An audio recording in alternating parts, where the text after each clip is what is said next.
Get on your knees, the white cop snapped, and for one impossible second, the whole hallway forgot how to breathe. The words cracked through the 12th floor of Ashbury Heights just after 9:40 p.m., sharp against the low electric hum of the ceiling lights and the muted buzz of a distant TV behind closed doors. Marcus Ellison stood frozen at his own apartment door, one hand still holding a brown delivery envelope, the other halfway to the lock he had opened not even 5 seconds earlier. He had come home tired, jacket loosened, tie tucked into his coat pocket, expecting silence, maybe a reheated dinner, maybe 10 quiet minutes before the next call pulled him back into the night. Instead, a flashlight beam hit him square in the chest like accusation made visible.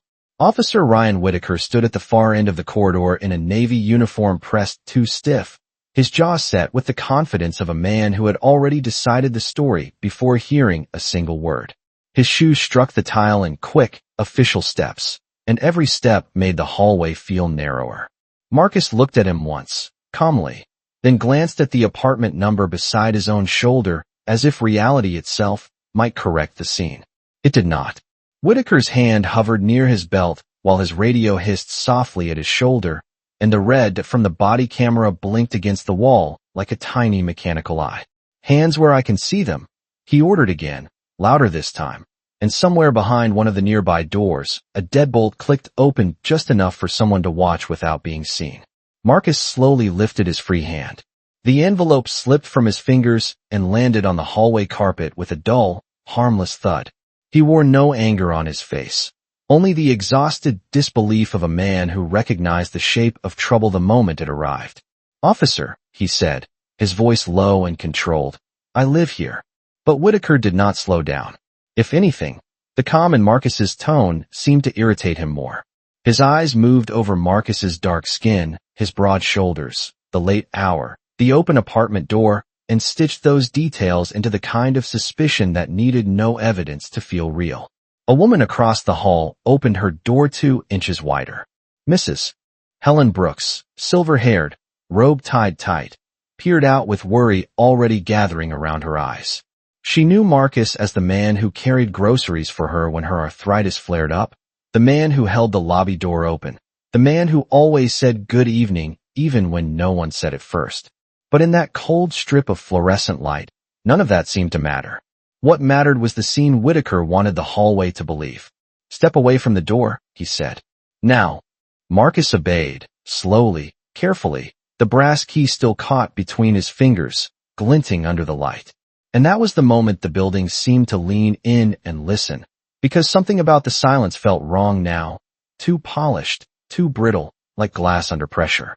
Marcus could feel eyes gathering behind wood and metal, could hear a child whisper, could smell somebody's burnt microwave popcorn drifting from another apartment, absurdly ordinary against the tension closing around him. He opened his mouth to speak again, and before he could say another word, the elevator at the end of the hall gave a soft mechanical ding. The elevator doors slid open with a soft metallic sigh, but no one stepped out. Inside, the mirrored walls reflected only empty space and pale overhead light, a brief, strange pause that seemed to sharpen everything else in the corridor. Officer Whitaker glanced toward it for half a second, then turned back as if even that tiny distraction had annoyed him. Marcus lowered his eyes, not in submission, but in calculation, measuring the room the way he always did when pressure tried to cloud judgment. The hallway was narrow, maybe 6 feet across, lined with cream-colored walls and framed prints the property manager probably bought in bulk years ago. The carpet runner muted footsteps, but not tension. Mrs. Brooks was still watching from across the hall, one hand pressed lightly to her doorframe. Farther down, another apartment door opened just enough for a young man in a food delivery jacket to peek out, his insulated bag still hanging from one shoulder. Marcus recognized him from the lobby a few minutes earlier. He had nodded, said have a good night, and thought nothing of it. Now the same ordinary night had been rearranged into something brittle and humiliating, all because one man in uniform had decided to treat suspicion like fact. "I said step farther away from the door," Whitaker repeated. Marcus did exactly that, placing both hands in clear view, the brass key still resting between 2 fingers. His apartment stood open behind him, warm lamplight spilling into the colder light of the hall. From where he stood, He could see the edge of his bookshelf, the dark leather armchair by the window, the framed photograph on the console table just inside the entryway. It was an ordinary home, clean, quiet, lived in by someone who valued routine more than display. Whitaker looked past him into that apartment and still chose not to see it as home. "You got identification?" he asked. "Yes," Marcus answered. "Inside left pocket. Do not move." The words came fast, edged with the kind of authority that wanted compliance but did not deserve trust. Marcus held still. His breathing remained even, but his shoulders had gone heavy with that familiar weariness, the kind that did not come from fear so much as recognition. He had seen this before in traffic stops, in witness interviews, in body camera reviews played back frame by frame in rooms that smelled like stale coffee and institutional carpet. The same rush to label. The same confidence that procedure could be bent without consequence as long as the target looked inconvenient enough. "Officer," Mrs. Brooks said at last, her voice small but steady, "he lives there. He has lived there for years." Whitaker did not look at her. "Ma'am, go back inside." She did not move. The delivery driver shifted uneasily, his sneakers squeaking once against the tile near the elevator. Marcus could feel their eyes on him, not hostile, not even curious anymore, but worried in a way that made the hallway feel smaller. He hated that most of all, the public nature of it, the theft of dignity by spectacle. He had spent his life learning how to remain composed in rooms where people underestimated him, dismissed him, or saw danger before they saw character. But this was his doorway, his floor, his name on the least 2 feet away in brushed metal letters. Whitaker finally stepped closer, close enough to read the apartment number, close enough to notice the mail slot label, close enough to smell cedar and coffee drifting out from Marcus's living room. For the briefest second, something uncertain flickered across his face, but pride covered it quickly. He reached toward Marcus's coat as if the story had already gone too far to reverse. Marcus kept his voice calm, almost quiet. "Think very carefully before you do that." And just beyond the elevator, somewhere out of sight, another set of footsteps entered the floor. The footsteps were measured, not hurried, and that somehow made them more noticeable than a sprint would have. They came from the far stairwell first, then turned into the corridor with the steady rhythm of people who already knew exactly where they were headed. Whitaker did not look up right away. His attention was still fixed on Marcus, on the coat pocket he had decided mattered more than the apartment number, the open front door, or the woman across the hall insisting this man belonged here. "Keep your hands still," he said, voice clipped and flat. Marcus did not move. The lamp inside his apartment cast a warm rectangle across the threshold, touching the toe of Whitaker's polished boot and the edge of the envelope still lying on the carpet. A draft from the open door carried the smell of roasted coffee and clean linen into the hall, ordinary things, domestic things, the kind that should have settled the moment for any reasonable person. But reason had left the scene minutes ago, replaced by pride and the dangerous comfort of assumption. Whitaker reached toward Marcus's coat with 2 fingers, more like a test than a search, and the movement stopped when a woman's voice spoke from behind him. "Officer." It was not loud. It did not need to be. The single word landed with the kind of stillness that changes the air before anyone fully understands why. Whitaker turned. 3 people stood near the elevator now, all in dark suits cut for movement instead of style, all carrying the unmistakable posture of people trained to observe before they speak. At the center was a woman in her early 40s with composed eyes and a charcoal overcoat still buttoned from the cold outside. Her hair was pulled back neatly, and one gloved hand held a phone against her side as though she had been in the middle of a call until this floor became more important than whatever was on the line. Marcus recognized her immediately and said nothing. Special Agent Dana Cole took in the corridor in a single sweep, the open apartment, the dropped envelope, Mrs. Brooks in her robe, the delivery driver standing frozen with his bag, the body camera blinking on Whitaker's chest, and Marcus at the center of it all, calm but cornered in a place no one should have been cornered. "What is happening here?" she asked. Whitaker straightened, and for the first time that night his certainty seemed to hesitate around the edges.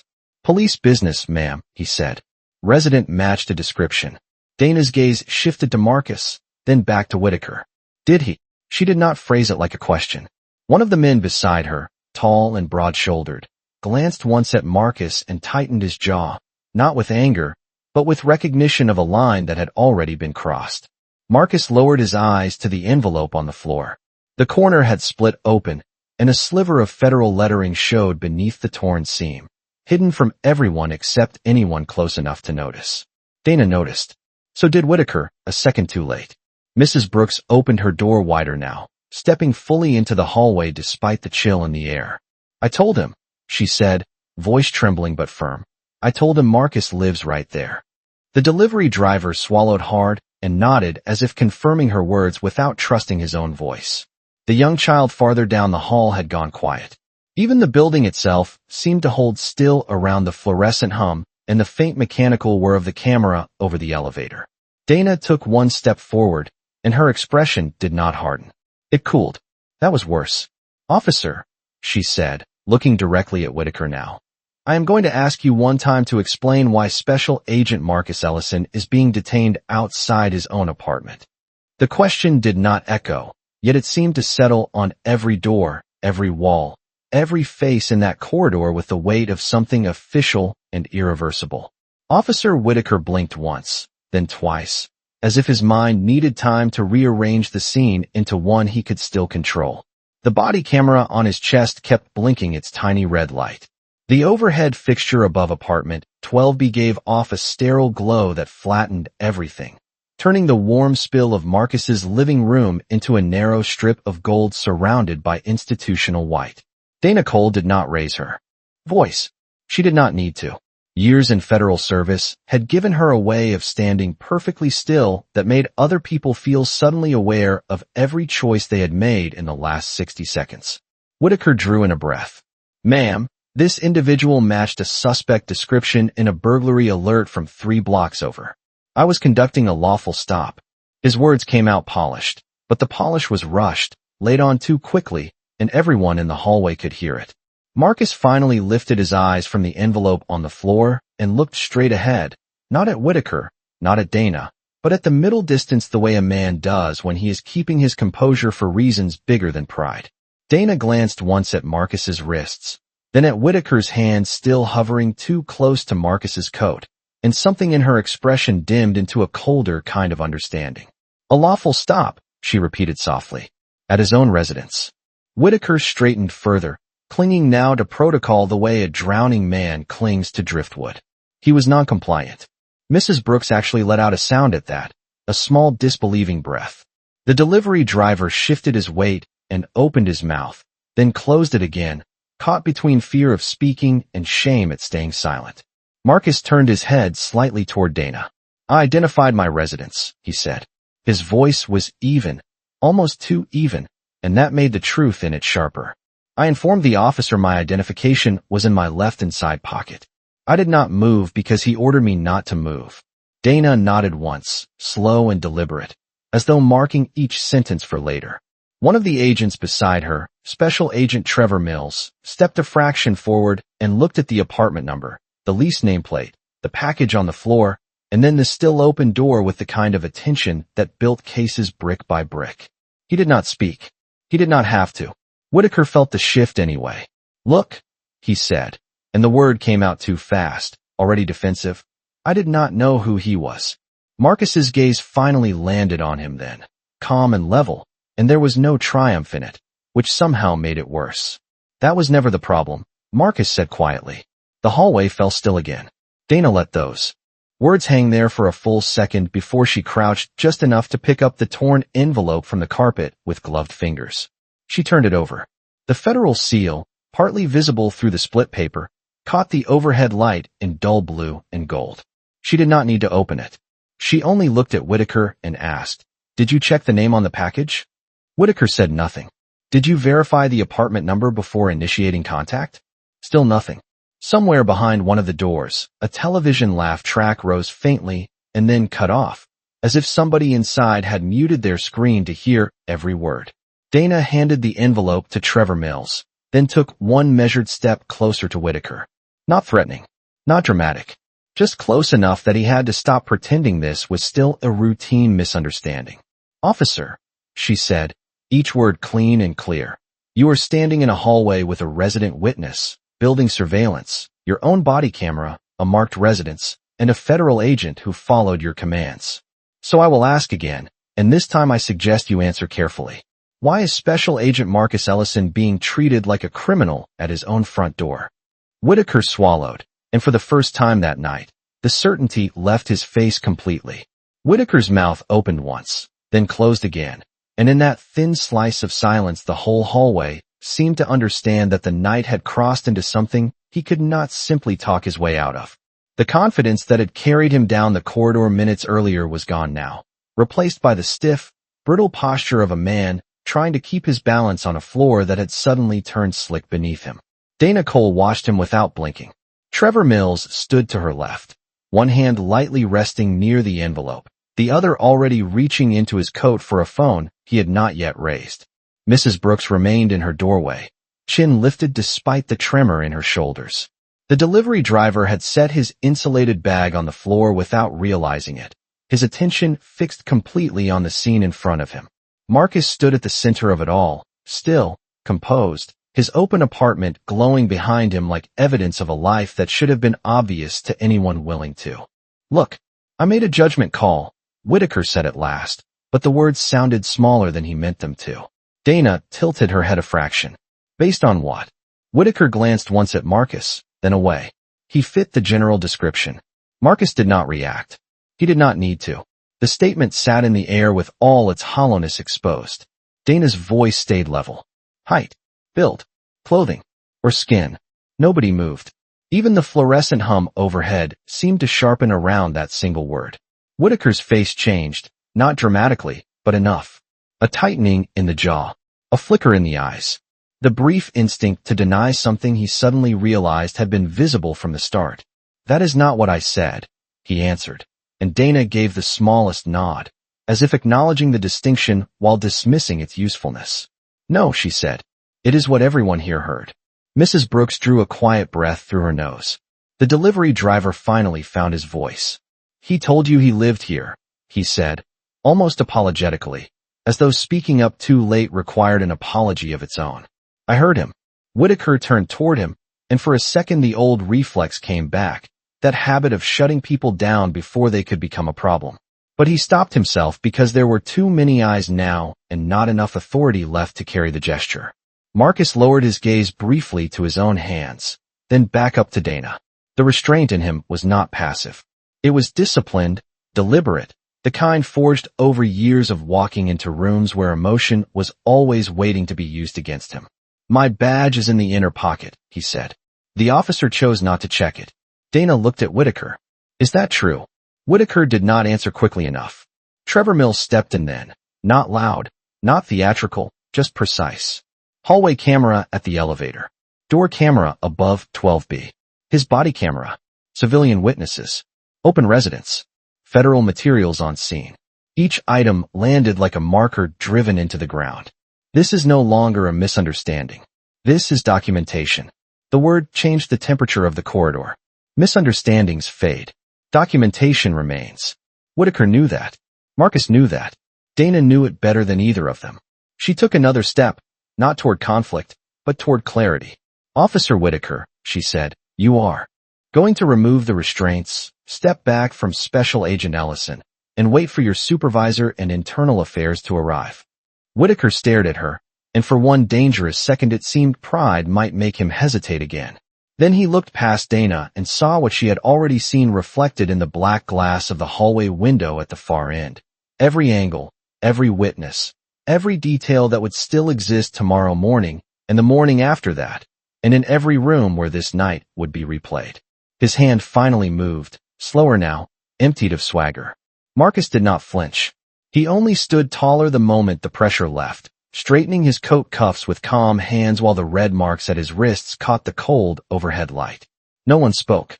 The quiet that followed was deeper than embarrassment. It was the quiet of truth settling into place. Dana turned slightly toward Marcus, her expression softening by a single degree. Are you all right? Marcus glanced once at the open door to his apartment, then at the neighbors who had watched his dignity tested in public, then back at her. I will be, he said. And from somewhere downstairs, faint but unmistakable, came the rising wail of another siren heading straight for the building. The siren rose through the night in long blue pulses that painted the lobby windows below and sent a faint wash of color flickering across the far end of the hallway. No one in apartment 12B moved right away. After everything that had happened in the last few minutes, motion itself felt too loud. Marcus stood just outside his doorway, rubbing one wrist with the slow, absent care of a man, bringing himself back into his own body. The skin there was marked, not dramatically, but enough to make the moment real in a way memory never needed help with. Dana Cole noticed and said nothing. She knew the discipline it took to remain calm in a public humiliation, and she knew that speaking too soon could turn dignity into performance. So she simply stepped aside, giving Marcus space to breathe, while Trevor Mills quietly moved toward the elevator and pressed the call button for the incoming supervisors. The overhead lights hummed on. Somewhere behind a closed door, running water started in a kitchen sink. Mrs. Brooks tightened the belt of her robe and looked at Marcus with the kind of apology neighbors wear when they have witnessed something they wish they could have prevented. "I am sorry," she said softly. "You should never have had to stand there like that." Marcus turned toward her, and some of the steel in his face eased. "You spoke up," he replied. "That matters." She nodded, though the answer only seemed to make her eyes shine more. Down the hall, the delivery driver bent to pick up his insulated bag, then hesitated and looked at Marcus almost like he was asking permission to still be in the scene. "Sir," he said, voice unsteady, "I can tell them what I heard." Marcus gave him a small nod. "Thank you." It was simple, but in that hallway simplicity had weight now. Officer Whitaker stood a few feet away, no longer filling the space the way he had before. Without the certainty, without the raised voice, without the momentum of accusation, he looked like what he had been all along, not powerful, just reckless in a uniform. He stared at the floor near the threshold, at the split envelope, the dropped key, the edge of the carpet where ordinary life had been interrupted by his own assumptions. His radio crackled once with a dispatcher asking for status. He did not answer immediately. Dana turned her head and looked at the blinking body camera on his chest. "Do not touch that recording," she said. Whitaker swallowed and gave a short nod. The elevator dinged again, and this time two men stepped out together. One wore the dark command presence of a police lieutenant, broad-shouldered and gray at the temples, with the tired face of someone pulled away from paperwork and sent to clean up a problem that was already too large for cleanup. Beside him walked a woman in a Navy Internal Affairs jacket carrying a slim tablet against her side. Lieutenant Benjamin Ross took in the hallway in one sweep, the federal agents, the civilian witnesses, the resident standing outside his own apartment, and Whitaker rigid near the wall. No one had to summarize the scene for him. He had been on enough floors, in enough homes, behind enough yellow tape to recognize when truth had already introduced itself. "Officer Whitaker," he said, and even that was enough to make Whitaker straighten reflexively. "Step over here." Whitaker obeyed. Ross's eyes then shifted to Marcus, and his expression changed in a small but important way. It did not become warm. It became respectful. "Mr. Ellison," he said, then corrected himself when Dana spoke quietly beside him. "Special Agent Ellison. I am Lieutenant Ross. I understand there was contact made in error." Marcus looked at him for a beat too long before answering, not to be rude, but because the phrase in error felt so clean compared to what the hallway still held in its fluorescent light. "There was contact," he said. "The rest is on camera." Internal Affairs investigator Lena Morales glanced up from her tablet at that and gave a single brief nod, the nod of someone who preferred facts to feelings because facts could still carry justice when feelings failed. Outside the building, another car door slammed. Footsteps entered the lobby. The night was not winding down. It was only beginning to become official. Lieutenant Ross did not waste time trying to soften the moment with language that no longer fit. He stepped aside with Officer Whitaker near the elevator, just far enough to separate him from the center of the scene, while Internal Affairs investigator Lena Morales moved with quiet efficiency through the corridor collecting the first threads of what the night would become. She asked Mrs. Brooks for her full name and apartment number. She asked the delivery driver where he had been standing and what exact words he had heard. She photographed the open doorway, the dropped key, the split envelope, the apartment number, and the camera mounted above the hall. Every click of her phone sounded small, almost harmless, but the accumulation of those sounds felt final. Marcus remained near the threshold of his apartment, one hand resting lightly against the doorframe as though he needed that strip of wood and paint to remind himself he was still standing at home. Dana Cole stayed close without crowding him. Trevor Mills was already on the phone with federal legal counsel, speaking in the low, precise tone of someone who knew that every noun mattered now. Resident detained outside marked address, he said. Civilian witnesses present. Building surveillance confirmed. Local officer body camera active from initial contact. Marcus listened without appearing to listen. He had spent years in rooms where human moments were translated into procedural language, and he understood the strange cold mercy of that process. It could feel impersonal, but it was also how truth survived. Whitaker, on the other hand, seemed to be shrinking by degrees. Ross asked him a question no one else could hear, and the answer came too softly, too quickly. Morales looked up from her notes toward Whitaker only once, and whatever she saw made her begin typing faster. Then Ross turned back, toward the main group. His face had settled into the expression of a man whose night had just become paperwork, hearings, statements, and one ugly call to a captain before midnight. Body camera footage will be secured immediately, he said. Officer Whitaker is being relieved of field duty pending review. The words were official, dry, and almost too calm for what they meant. Whitaker did not argue. That silence told its own story. Mrs. Brooks pressed her hand to her chest and exhaled, as though she had been holding her breath since the first command barked across the hallway. The delivery driver lowered his eyes and nodded to himself, relief mixing with unease. Justice, when it first arrived, did not look triumphant. It looked like adults writing things down. Dana turned to Marcus. Do you need medical evaluation? He shook his head once. No. I need accuracy. Dana's expression shifted with something close to respect, though she had respected him long before tonight. You will have it, she said.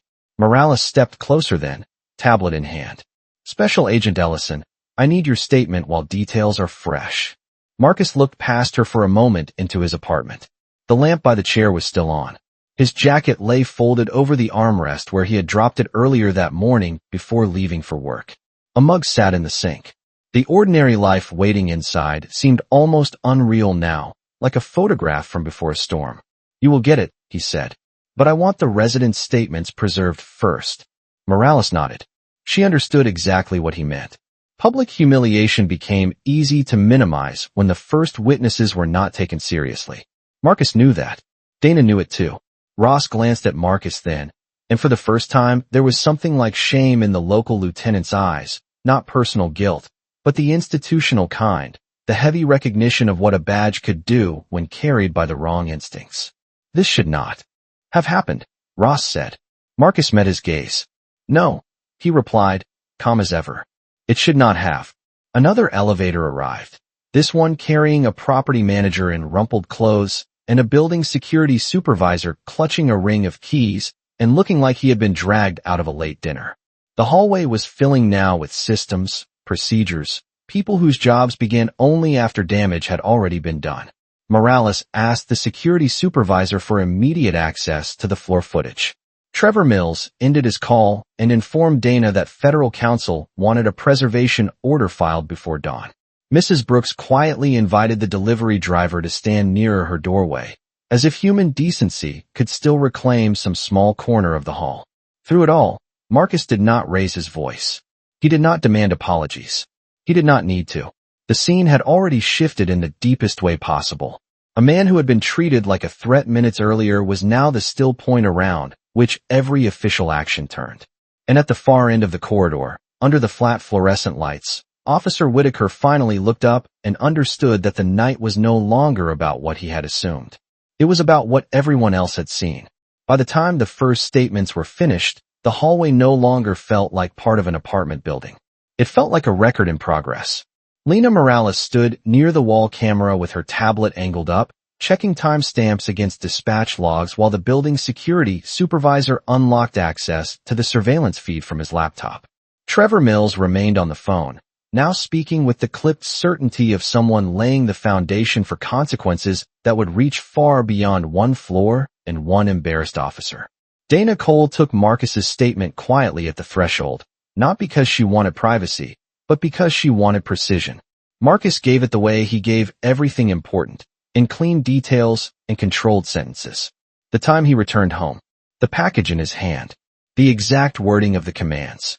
The moment he identified his residence. The instruction not to move. The refusal to check his identification. He never dramatized. He did not need to. Truth was carrying enough weight on its own. Across the hall, Mrs. Brooks repeated what she had seen, this time more firmly, as if the act of being formally heard had put strength back into her voice. The delivery driver confirmed the same sequence, adding that Marcus had stayed calm the entire time. Morales entered each line carefully, then requested copies of both contact records before midnight. Lieutenant Ross stood with his arms folded, saying little, but every few seconds his jaw tightened. His department had sent a man into the field with power and poor judgment, and now that judgment was sitting under fluorescent lights with witnesses, federal agents, and 2 cameras that did not blink. Officer Whitaker remained near the elevator with his duty belt removed and sealed for review, looking less like a cop now than a man who had run out of explanations. "You understand what happens next," Ross said to him in a tone too low for most of the hallway to hear. Whitaker gave a small nod, but there was no understanding in his face yet, only dawning fear. He still seemed to think the damage might be measured in reprimands, suspension, maybe a career detour. He had not yet caught up to the full shape of what public humiliation, racial profiling, unlawful detention, and recorded misconduct could become once lawyers, supervisors, and newsrooms began asking the same questions in different buildings.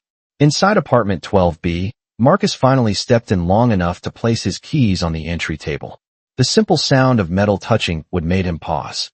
It was such a normal sound, so painfully ordinary, and for a moment he stood there in the warm light looking at his own living room as if he were returning from somewhere much farther away than the hallway. Dana waited just outside, giving him the space to cross that invisible line back into his home on his own terms. When he came back out, he was carrying a slim leather credential case. He opened it without flourish and handed it to Morales. The gold and blue seal caught the light, unmistakable now, official in the way only hard-earned things are. Morales looked at it, then at Whitaker, then back at Marcus. She did not comment, but the silence around that exchange was sharper than words. Trevor ended his call and slipped his phone into his coat. Federal counsel wants all footage preserved, witness identities secured, and a city liability notice prepared before sunrise, he said. Ross closed his eyes for half a second. That was the first moment anyone in local command seemed to understand this was no longer a bad night. It was the beginning of a case. Mrs. Brooks looked from face to face, then asked the question no one official had yet said out loud. Will he lose his badge? Ross answered her honestly. That decision will not be his anymore. Downstairs, the lobby doors opened again, and through the elevator camera feed on the security supervisor's laptop, Lena Morales could see 2 more people entering with camera bags and notepads slung over their shoulders. Local press. News in a city like this moved faster when uniforms, race, and apartment hallways were involved. Dana noticed the screen and said nothing for a moment. Then she looked at Marcus and asked, very quietly, "Do you want us to clear the floor before media gets upstairs?" Marcus glanced once at Whitaker, then at the residents who had witnessed everything, then at the open door to his own apartment. His answer came low and steady. No, let them come see what happened here. The reporters arrived with winter air still clinging to their coats and city urgency in the way they moved. But even they slowed when the elevator opened onto the 12th floor and the shape of the story revealed itself without anyone needing to explain it. A black man stood at his own apartment door with federal agents beside him, 2 shaken civilians still lingering nearby, a local lieutenant carrying the look of a man who understood that procedure had already failed long before he reached the building, and 1 silent officer near the wall whose authority had drained out of him so completely that even his posture seemed borrowed. No one had to stage the moment. The hallway staged itself. Lena Morales secured the final copies of the witness statements while Trevor Mills stepped toward the reporters and told them there would be no comment beyond confirmation that an incident involving local law enforcement and a federal employee was under formal review.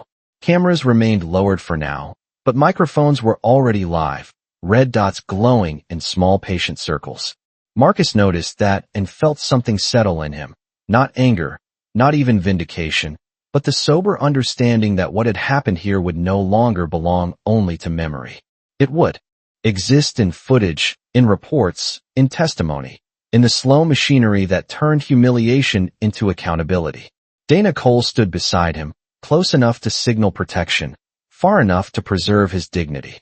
"You do not have to say anything tonight," she said quietly. Marcus looked down the corridor, at Mrs. Brooks with her robe gathered at her throat, at the delivery driver clutching his bag like he still could not believe he had walked into this story on a routine drop-off, at Lieutenant Ross watching his own department fracture under fluorescent light, and finally at Whitaker, who had still not found a single sentence capable of undoing what his assumptions had done. "I know," Marcus said. "That is why I am choosing my words carefully." He took one step forward, enough that the cameras could see him clearly, but not enough to turn the scene into theater. The lamp inside his apartment still cast warm light across the floor behind him, and that ordinary glow did something no statement ever could. It reminded everyone that before policy, before headlines, before lawsuits and reviews and public outrage, there had simply been a man coming home. Marcus spoke in the same calm voice he had used all night. He said he was safe. He said the facts were recorded. He said witnesses had spoken, cameras had seen, and the process would now do what it was supposed to have done from the beginning: respect truth. He did not mention race directly, and somehow that made its presence heavier, because everyone standing there already knew what had been seen and what had not been seen when the wrong man looked at the right address, and still chose suspicion. When he finished, the hallway stayed silent for a long moment. No one rushed to fill it. Ross finally turned to Whitaker and told him he was to leave the floor immediately with internal affairs. Whitaker moved then, stiff and pale, guided not by force but by consequence. As the elevator doors closed on him, there was no dramatic outburst, no last defense, no final excuse. Only a man disappearing into the machinery he once thought belonged to him. The reporters lowered their microphones slightly. Mrs. Brooks wiped at one eye and then straightened, as if she had decided she wanted Marcus to see her standing, not trembling. The delivery driver gave him a small nod before backing toward the elevator bank, his face carrying that expression people wear when they know they will retell the same true story for years and still not quite believe they were there. One by one, the officials began to move. Morales left with evidence logs and timestamps. Trevor headed downstairs to coordinate preservation orders before dawn. Ross followed, already on his phone, his voice low and grim as he no doubt informed someone above him that the night had become bigger than the building. Dana remained only long enough to make sure Marcus was not left alone with the silence too quickly. "Get some rest if you can," she said. He almost smiled at that, not because rest was likely, but because she knew enough to offer it anyway. Then she left too, and the 12th floor gradually returned to the sounds it had worn before everything changed. The faint buzz of lights, the hum of an elevator motor, the far-off bark of a dog somewhere below street level, water moving through old pipes in the walls. Mrs. Brooks gave him one last look and whispered goodnight. Marcus answered softly and watched her door close. At last he bent down, picked up the brass key that had fallen near the threshold, and stepped back into his apartment. He closed the door gently behind him, not to shut out the world, but to reclaim the space it had violated. The lock clicked. The room was warm. His coat still lay over the chair. The mug still sat in the sink. Yet nothing was exactly the same. Marcus stood in the quiet for a long moment, then set his credential case on the entry table beside his keys and looked at the faint marks around his wrists under the lamp. Outside, somewhere beyond the walls, cameras were already recording summaries. Producers were already choosing words. Lawyers were already drafting language that would eventually become numbers with too many zeros and consequences that could not be tucked away in a personnel file. But inside that apartment there was only one sound now, soft and steady, the sound of a man breathing in his own home again. And in the stillness, more powerful than any siren or headline, the truth finally settled where it belonged.